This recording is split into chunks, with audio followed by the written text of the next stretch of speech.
Boa tarde, meu nome é Fabiana, sou enfermeira da Vigilância Epidemiológica do município de Montes Claros e sou referência técnica de sífilis. Vamos falar um pouco dessa parte de vigilância. Eu tentei resumir ao máximo diante do nosso fluxo de atendimento, diante de algumas falhas e também atualizações. Espero contribuir com tudo que eu vou falar. Então, a Lei 8080 de 1990 diz que a vigilância epidemiológica tem a finalidade de recomendar e adotar as medidas de prevenção e controle das doenças ou agravos. Então, vamos definir qual que é o papel da vigilância epidemiológica diante dos casos de sífilis. Que medidas são essas de prevenção? Então, nós devemos identificar os casos de sífilis em gestante, em sífilis adquirida e congênita, para que possamos subsidiar as ações de prevenção e controle da sífilis. Devemos também monitorar o perfil epidemiológico da sífilis e desencadear a investigação e monitorar os casos de sífilis de acordo com o seu estadiamento, confirmação de acompanhamento e tratamento. Então, os pontos que eu irei abordar aqui hoje serão rastreamento, notificação e subnotificação, critérios de definição de casos de sífilis, medidas de prevenção e controle, descentralização da penicilina para atenção primária, fluxograma de atendimentos e uma planilha compartilhada, que é uma ideia do município. Vamos iniciar com o rastreamento. Então, eu quero falar de uma forma simples, assim, onde tudo começa? Onde acontece esse rastreamento, Então, a gente vê que hoje esse rastreamento principalmente acontece na atenção primária, por isso que é frisado, Eu geralmente friso isso, eu preciso de parceria da atenção primária, eu preciso de parceria, dos hospitais. A vigilância epidemiológica não trabalha junto, não trabalha separadamente, a gente trabalha em conjunto. Então, tudo começa através do rastreamento. Então, você, profissional de saúde, da atenção primária, que nos ajuda, que atende esses pacientes, devem estar atentos, Deve ter esse olhar para estar atento em que público buscar, porque existe um público correto para se testar e através da testagem que se descobre o diagnóstico. Então, que público testar sempre? Pessoa com episódio de exposição sexual sem uso de preservativo, pessoas em situação de violência, pessoas com diagnóstico de outras ISTs, pessoas com parcerias sexuais com diagnóstico de sífilis, é necessário por causa da quebra de cadeia de transmissão. A gestante, na primeira consulta, ela deveria ser obrigatoriamente ser testada, para diagnóstico precoce e também no terceiro trimestre, mais ou menos por volta de 28 semanas. Ela deveria ser testada também e depois no momento do parto, ou então em caso de aborto e natimorto. As puérperas devem ser testadas, mulheres com diagnóstico de abortamento espontâneo ou natimorto, pessoas com sinais clínicos de sífilis, que é a úlcera genital, sinais de sífilis secundárias. Todas essas pessoas devem ser testadas sempre que procurarem atendimento, elas devem ser testadas. E você também pode ofertar, essa testagem. E que tipo de pessoa deve testar a cada 3 meses? Pessoas em uso de PrEP e último teste para sífilis há mais de 3 meses. A cada 6 meses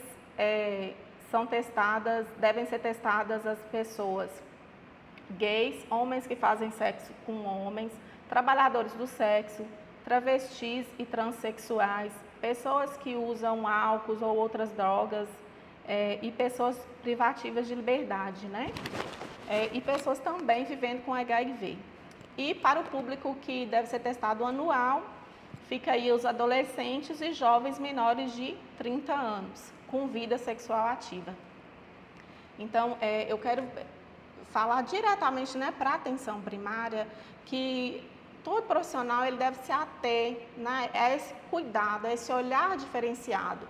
Um paciente entrou no consultório e você já percebe, ou ele se abre, ou você pode buscar isso dele, está em vida sexual ativa, ensinar os meios de prevenção, fazer com que ele ele possa, né, conversar com você sobre isso. Porque doenças sexualmente transmissíveis é complexo de lidar, mas você, como profissional, não precisa se inibir para falar disso no consultório, né? Aproveitando uma consulta de demanda espontânea, você pode oferecer esse teste, né? Porque o teste foi feito, ele deve ser ofertado, o teste ele deve ser ofertado, né, a todos esses tipos de paciente, e você que tem que ter esse olhar de estar ofertando, né, para o paciente. Agora eu quero falar de notificação e subnotificação. A sífilis é uma doença de notificação compulsória, de periodicidade de notificação semanal. Todo caso confirmado como sífilis adquirida ou gestante e sífilis congênita, segundo os critérios de definição de caso, devem ser notificados à vigilância epidemiológica. A vigilância epidemiológica espera que esses casos cheguem até nós.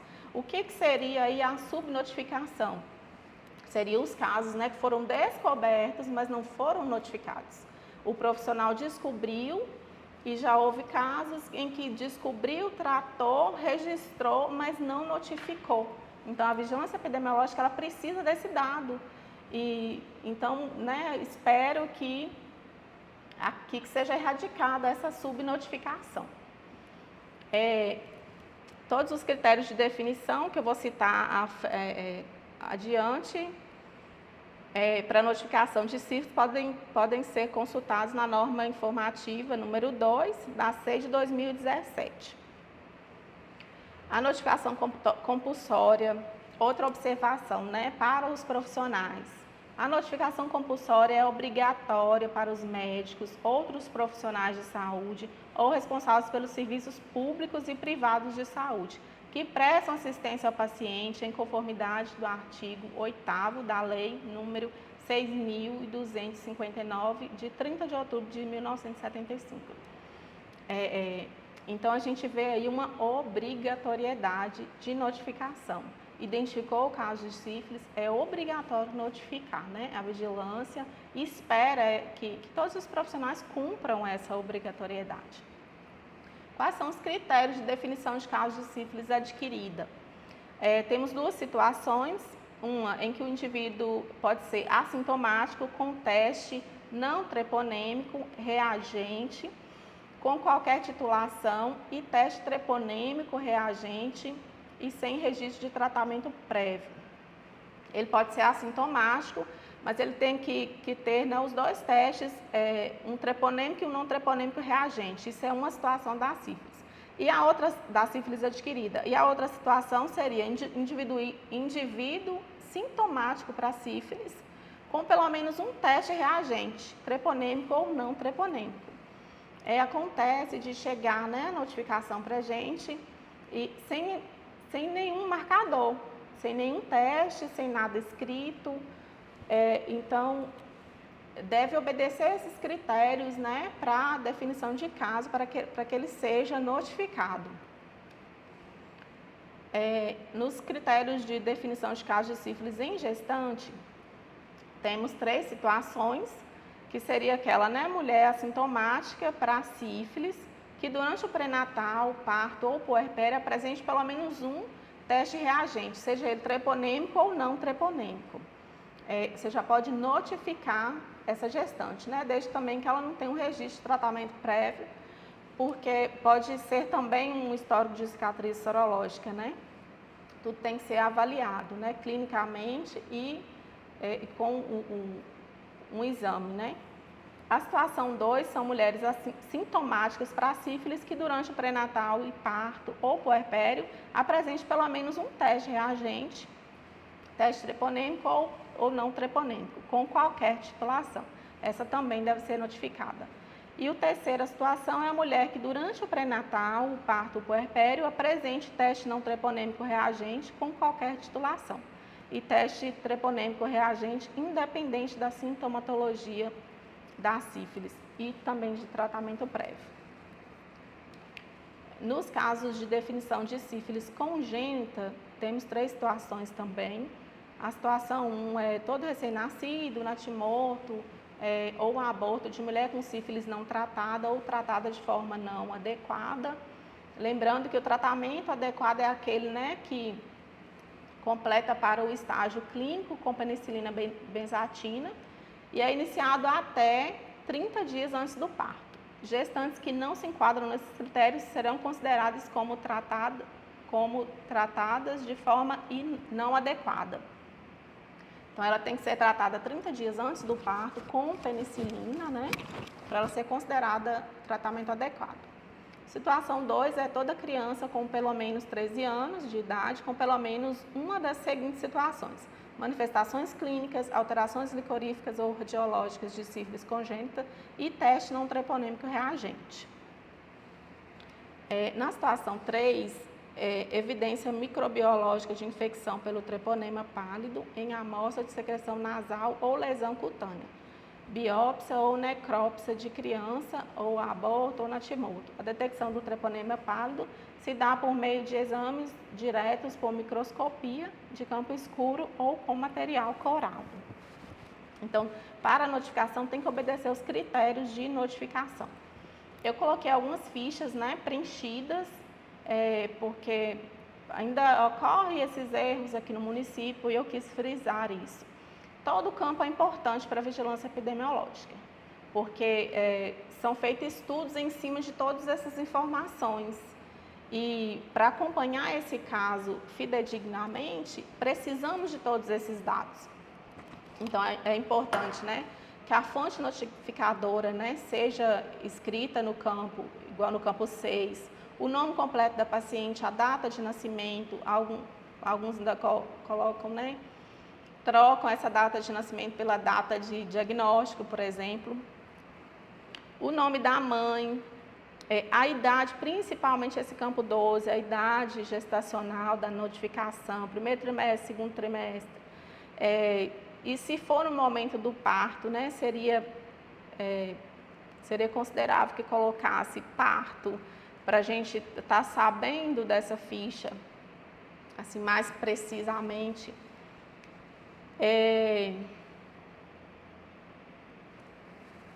Gestante, endereço, escolaridade, não custa, né, perguntar o paciente, porque a gente tem que se atentar ao seguinte: quem está fazendo a notificação é quem tem contato com o paciente, é quem está fazendo a abordagem, as perguntas, é quem sabe, né, de todos esses dados, é quem está fazendo a notificação.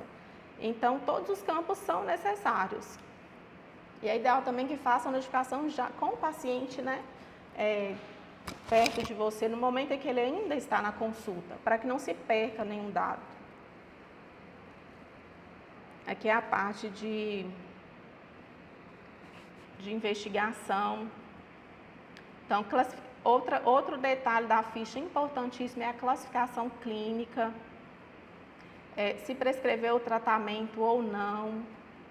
Então, esses dados são importantes para a gente, todos têm que ser preenchidos com a forma, a classificação clínica, né, você tem que perceber se a classificação clínica, se a prescrição da medicação está batendo com a classificação clínica.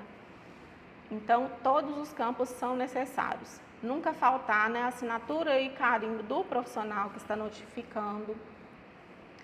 E essa ficha é bem importante, porque a ficha de sífilis adquirida, ela é notificada na ficha de conclusão. Então, ela tem um campo de observação, e esse campo de observação, ele tem que ser preenchido com os dados desse paciente. Acontece de chegar para a gente ficha de notificação sem nenhum detalhe. Então, porque não tem os marcadores nessa ficha, né, no caso de sífilis. Então, todos os campos também são importantes, mas principalmente o último campo de observação. Eu até coloquei um modelinho para, né, como exemplo de como você poderia, né, colocar nessa ficha para eu identificar essa história desse paciente. Eu coloquei um modelo que é de uma paciente que procura o serviço por demanda espontânea. Aí eu coloquei observações adicionais na ficha, preenchi. Paciente comparece à unidade de saúde da família, demanda espontânea, relata lesão tipo úlcera em região da vulva, evidenciando sífilis. É ofertado a ela a realização de testes rápidos para rastreamento de STs. Teste rápido para sífilis reagente em 15/3/2023. Usei uma data, né? E solicito VDRL. Aqui você informou para mim toda a história da paciente. O que aconteceu, aqui eu já sei que ela fez somente o teste rápido, mas ela é um caso de notificação, porque ela também tem sintomas sugestivos de sífilis.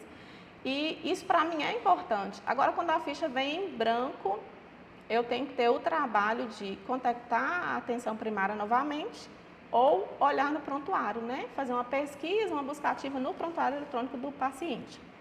Então, isso facilitaria e talvez nunca foi ensinado ou foi sugerido, né? Então, espero que a partir de agora essa ficha chegue para mim, a notificação de sífilis adquirida chegue na ficha correta e preenchida de forma correta também.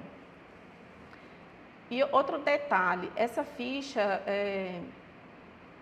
não é critério de notificação somente com o teste rápido positivo, sem nenhum sintoma, sem nenhuma informação. Então, no caso, essa ficha também chega até mim. E eu tenho o costume de reter essa ficha, investigar no prontuário e às vezes lá está escrito, né, na evolução médica, que foi solicitado o exame e eu costumo esperar esse exame sair ou ligar para entrar em contato com o PSF para ver se foi solicitado mesmo, se já foi aprovado. E espero que esse exame saia para eu estar notificando de forma correta essa ficha. E daí então, né, dar seguimento a toda a investigação, porque eu comprovo o tratamento, eu só encerro essa ficha depois que eu comprovo o tratamento do paciente, é realizado esse serviço aqui na vigilância. Então, eu lanço ela no Sinan de forma fidedigna, com dados fidedignos, porque não é apenas uma ficha de notificação. Todo profissional não pode pensar que por trás dessa ficha tem um paciente, tem uma pessoa, pode ter uma cadeia de transmissão, então envolve mais de uma pessoa. Então nós temos que pensar nisso, né, para manter o controle da sífilis. O município também ele tem disponível esse cartão da gestante, que a maioria das gestantes não levam para a maternidade, eu não sei por qual motivo, mas ele deveria estar registrado, né, todo o acompanhamento dessa gestante. É um cartão específico para a gestante, que tem vários pontos para anexar vários relatos, né, de testes que o paciente fez, de tratamentos que ela realizou, mas a maioria não levam para a maternidade, que agilizaria, né, a vida dos médicos lá, o atendimento dos médicos, para definição do caso da sífilis congênita. Agora eu quero falar sobre o tratamento, controle de cura e a sonhada descentralização, né, da penicilina aqui do município para a atenção primária. A maioria ou 100% dos profissionais, 100% não, porque acaba mudando alguns profissionais, já foram capacitados para a aplicação da penicilina. Mas a gente sonha com a descentralização. Por quê, gente? Porque a penicilina ela é um medicamento de escolha para o tratamento da sífilis adquirida e em gestante, sendo a única opção segura para gestante, né? Eficaz para gestante. Então, seria muito mais fácil, o serviço fluiria melhor, se essa medicação fosse realizada na atenção primária. Porque, como eu falei anteriormente, a atenção primária, né, é a ponta, é ela que tem acesso ao paciente. Então, se ele for referenciado para a aplicação dessa medicação em um outro local, temos fatores, né, que impossibilitam esse paciente de ir. Tem fatores financeiros, tem hora que eles não querem se dispor mesmo a ir, já tem a renúncia, né, alguns não aceitam essa medicação. Então, a atenção primária ela tem que pensar nisso, ela nunca pode perder a oportunidade de estar ofertando esse tratamento imediato a qualquer paciente que dê positivo, que está, né, em contato com aquele profissional naquele momento. Então é importantíssimo isso, essa capacitação. Talvez o profissional já está capacitado, mas não tem segurança, então ele tem que procurar algum meio de ajuda. Temos o SAI, né, que oferece esse meio de ajuda, que capacita esses profissionais. Então você pode, né, tirar um dia para ir lá, ser capacitado novamente, porque às vezes falta segurança, né? A insegurança impossibilita esse trabalho. Então nós sonhamos com a descentralização da penicilina para atenção primária em 100% dos profissionais, né, para que flua o serviço de saúde aqui do município. Esse aqui é o fluxo do nosso município de atendimento aos casos de sífilis gestacional congênita. Como que funciona?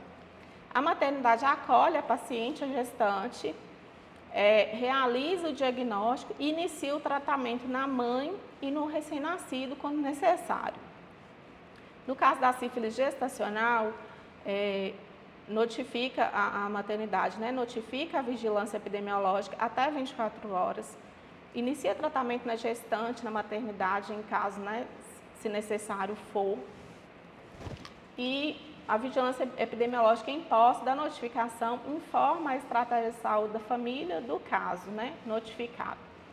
Geralmente a gente já tem uma planilha de acompanhamento, a gente dá para definir se essa gestante já foi ou não notificada, e se não notificada, se primeira vez, né, se descoberto esse diagnóstico no parto, a gente avisa a estratégia da família para que ela dê condução, né, essa gestante, porque ela acompanha essa gestante também, porque a maternidade já faz o primeiro tratamento lá, mas às vezes por consequência da prescrição, não termina o tratamento da maternidade, então a estratégia de saúde da família ela é avisada para dar acompanhamento e depois também o controle de cura, né? O acompanhamento de controle de cura, monitoramento do tratamento.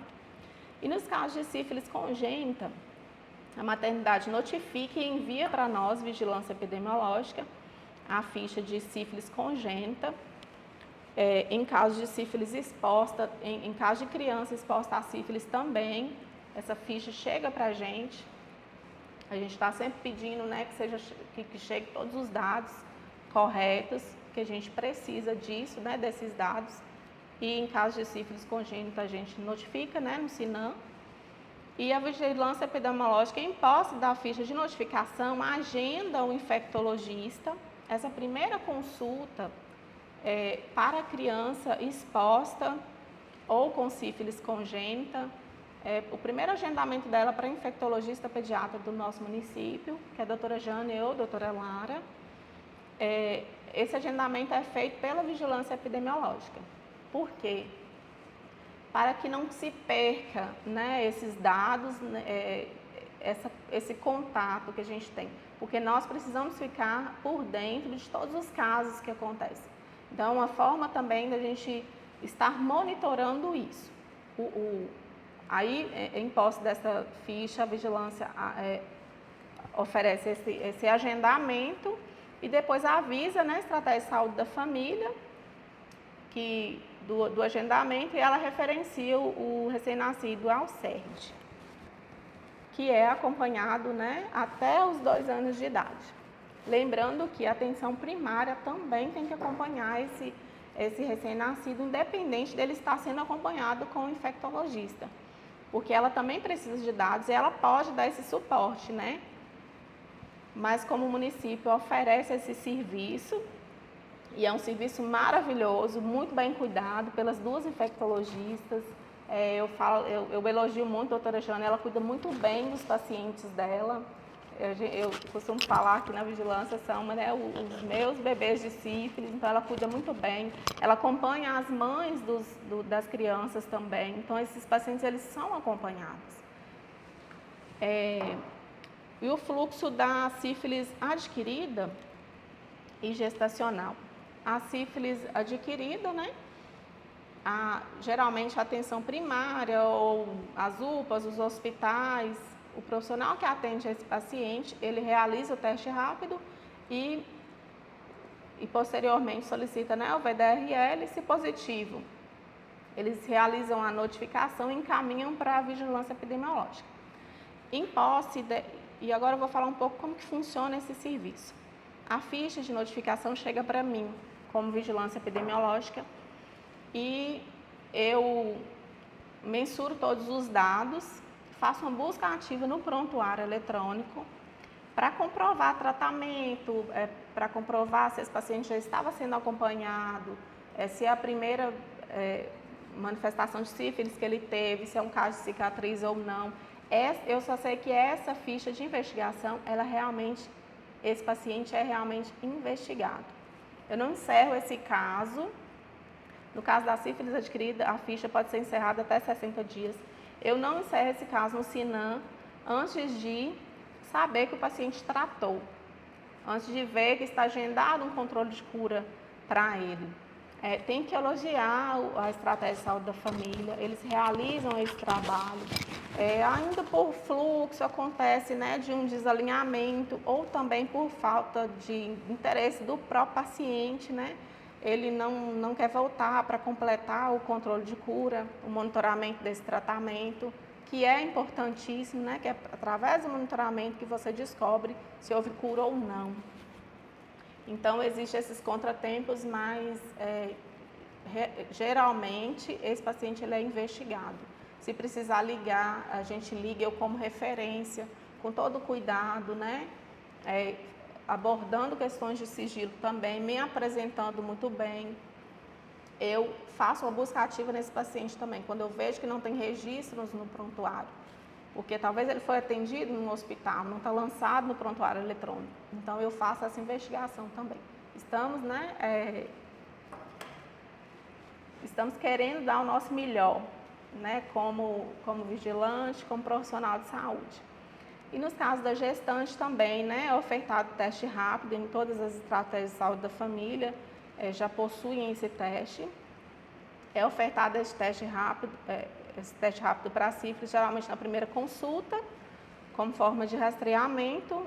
Após esse teste, algumas estratégias já realizam o tratamento, seguem o fluxo de verificar, né, se é um caso novo e enviam para mim, já para notificação, né, imediata. E no caso da unidade de saúde que ainda não tem esse fluxo, né, de realização da penicilina na unidade, essa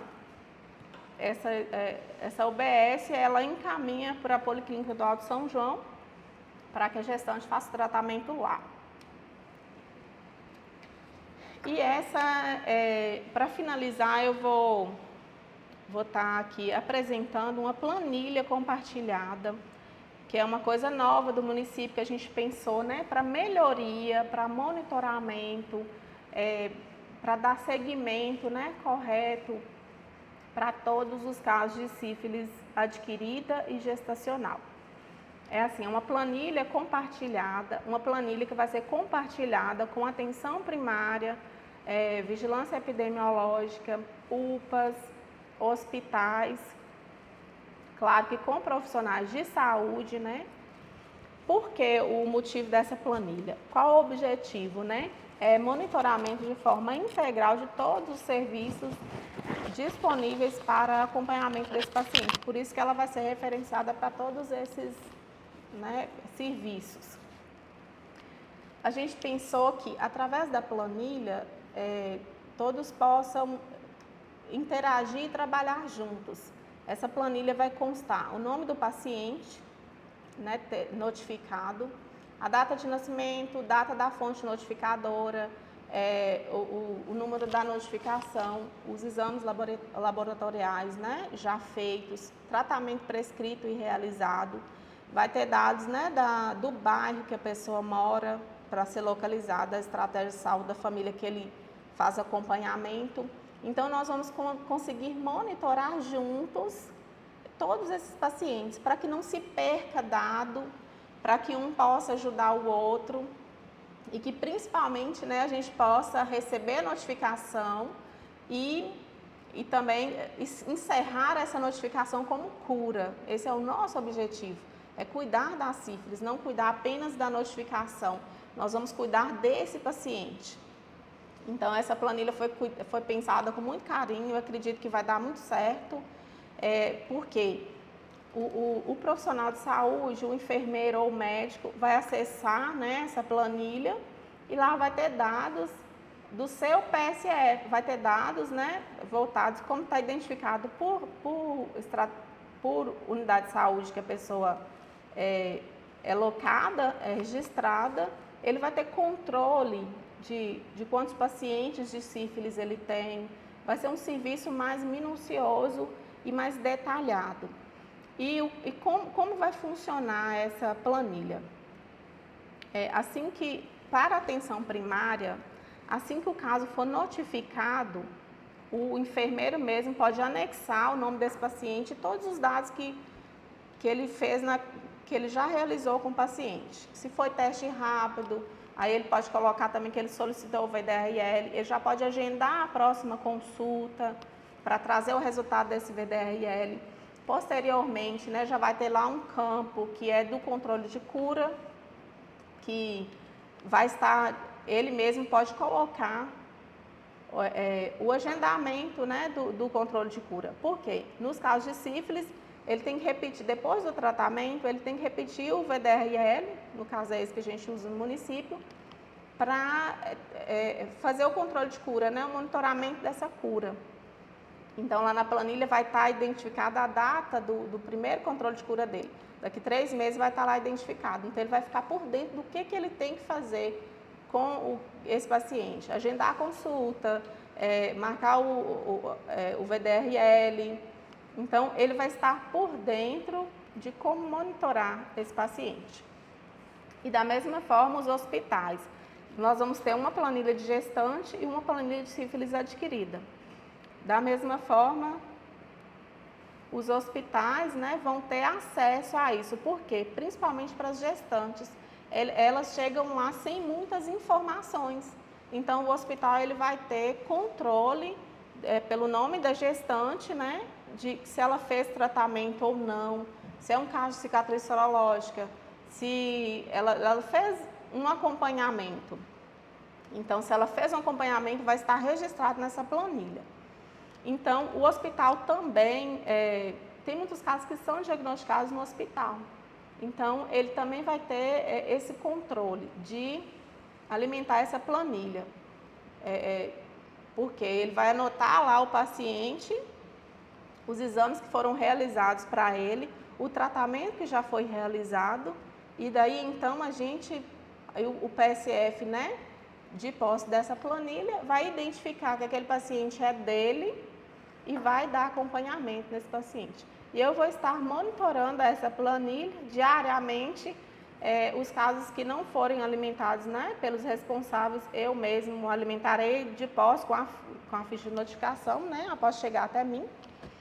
Então, vai ser eu creio que, né, nós elaboramos ela para ser uma planilha de ajuda, né, que seja monitorada mesmo.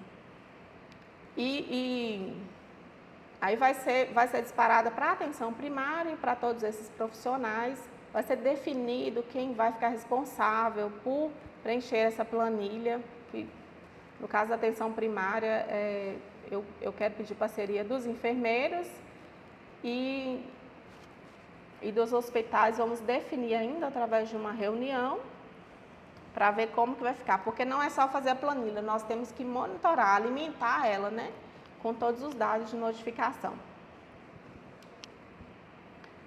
E era isso que eu tinha para falar de sífilis. Já expliquei essa parte. Assim, o município de Montes Claros, ele está se adequando ainda, né, nessa questão de monitoramento. Alguns casos ainda se perdem por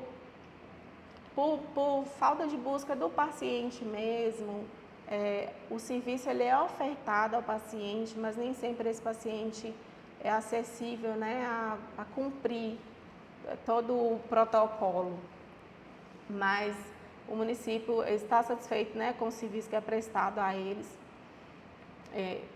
Serviço que é prestado, né, pela atenção primária, pelo serviço especializado, e nós temos convicção, né, que que ficará ainda melhor, viu? Eu agradeço muito e quero deixar uma mensagem para finalizar, né, minha apresentação, que eu encontrei no Guia de Vigilância em Saúde, 5ª edição de 2022, que diz assim, ó, o rastreamento para sífilis é a testagem de pessoas assintomáticas, a fim de realizar o diagnóstico precoce e reduzir a mortalidade.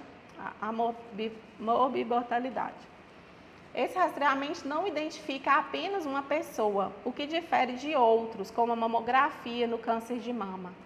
Dessa forma, uma IST, como a sífilis, sempre está ligada a uma rede de transmissão.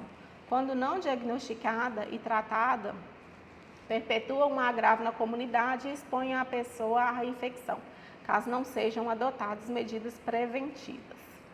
Então, né, nós profissionais da saúde, né, está nas nossas mãos em estar se importando com esses pacientes que têm sífilis, porque é uma doença curável, o tratamento é simples, então devemos, né, estar constantemente fazendo busca ativa, identificando parceria sexual, nos responsabilizando por essa quebra de cadeia de transmissão.